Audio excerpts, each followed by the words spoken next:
He's the T-Rex of political talk. Alex Jones on the GCN Radio Network.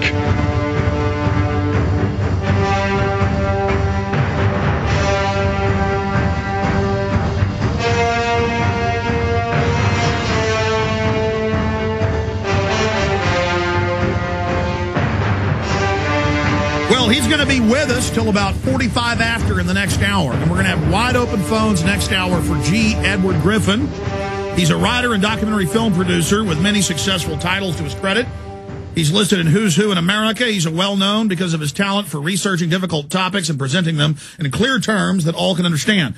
He has dealt with such diverse subjects as archaeology and ancient Earth history, the Federal Reserve System, international banking, terrorism, internal subversion, the history of taxation, U.S. foreign policy, science and politics, cancer therapy, the Supreme Court, and the United Nations. He's best known for his works include The Creature from Jekyll Island, World Without Cancer, The Open Gates of Troy, No Place to Hide, The Capitalist Conspiracy, More Deadly Than War, The Grand Design, The Great Prison Break, and The Fearful Master. And he's had a long media history. 45 years fighting the New World Order, G. Edward Griffin? Well, Alex, I think I really was in full armor and on my horse about 1960. Yeah, so we're definitely 1960. Mm-hmm. So we're talking about 49 years. Yeah. Mm-hmm. Well, you've certainly done well. You're a living icon, and certainly, you're like good wine, though. You've aged well. You just get sharper and even better. Thank you. I love that. An icon. Well, okay, I have to be something. You might as well be an icon. Well, let me just put a plug in here right now, because you are a big part of Fall the Republic.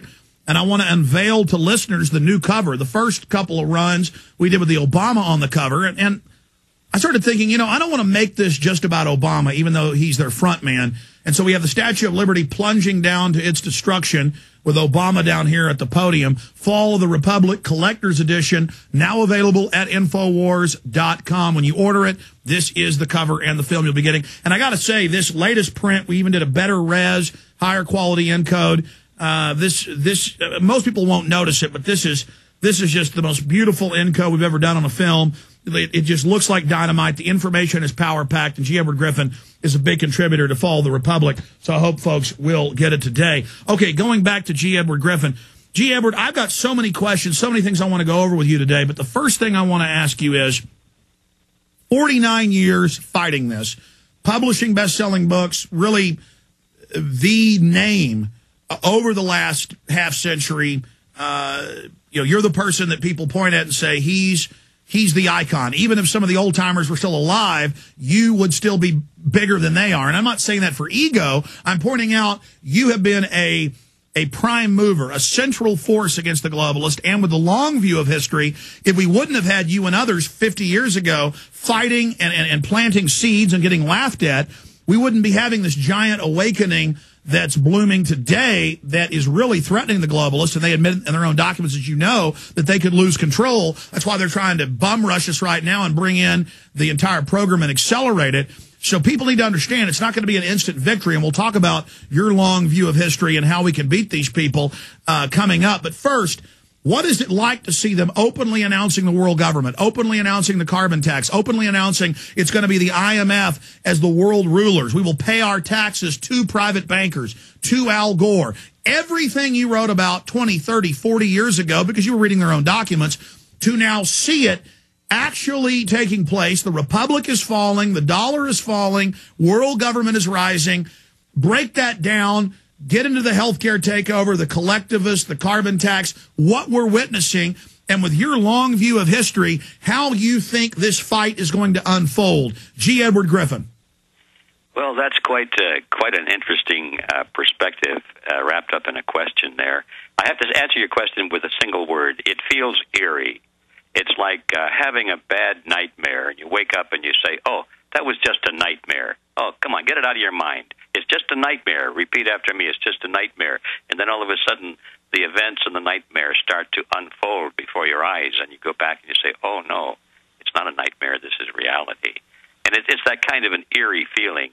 You could probably write a good movie around that theme of a nightmare that becomes reality. But that's really how I feel about it. When you read the documents of the elitists of the world, and you know exactly what they plan and how they think, it is sort of an academic experience in the beginning, because you're still living in a system of a lot of freedom and quite a bit of security and prosperity. And so what you're saying, even though you know it's true, has this unreal-like quality. You think, well, am I right? Are they really going to pull that off? And then you look around and say, yep, they're moving on it. So then you go back and you get serious again. But there's a long period in the beginning, Alex, when I have to tell you, it just didn't seem quite real, even though I knew it was.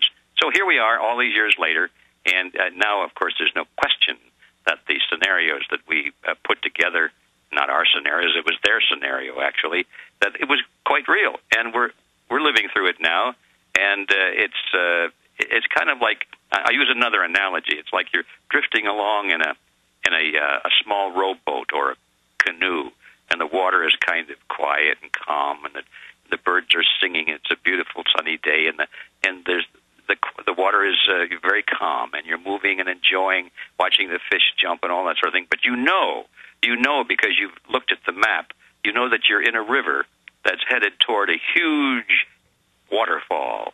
And you have a pretty good idea that it's down there, maybe a couple of days away. So you're not worried about it now, but you know you've got to get out of that stream of water pretty soon.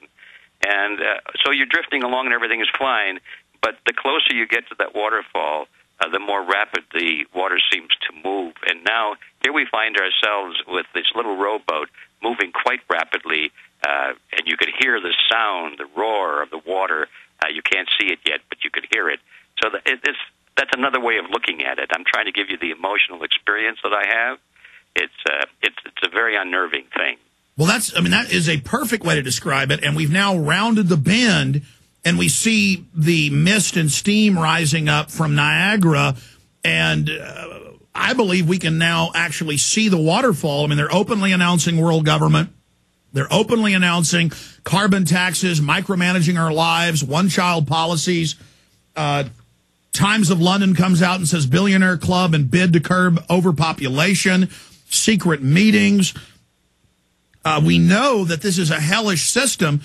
And just like people could hear the waterfall in 1917 Russia, or they could hear the waterfall in 1935 Germany, as bad as it already is, we know it's going to get a lot worse. And as you said, as we near the fall, the water gets faster and faster and faster. And the globalists were denying, they were blaring on loudspeakers from the woods on the sides of the river for decades that there is no waterfall. Everything's fine. Go to sleep in the rowboat. Relax. Drink a beer. Watch a ball game. And now as we see the waterfall and see broken ships at the bottom from history and tyranny past and mass murder past, and we see all the ghosts of those killed by tyranny, they're now saying, oh, it is a waterfall, but you're only safe by going over the edge. Global government is the solution. G. Edward Griffin.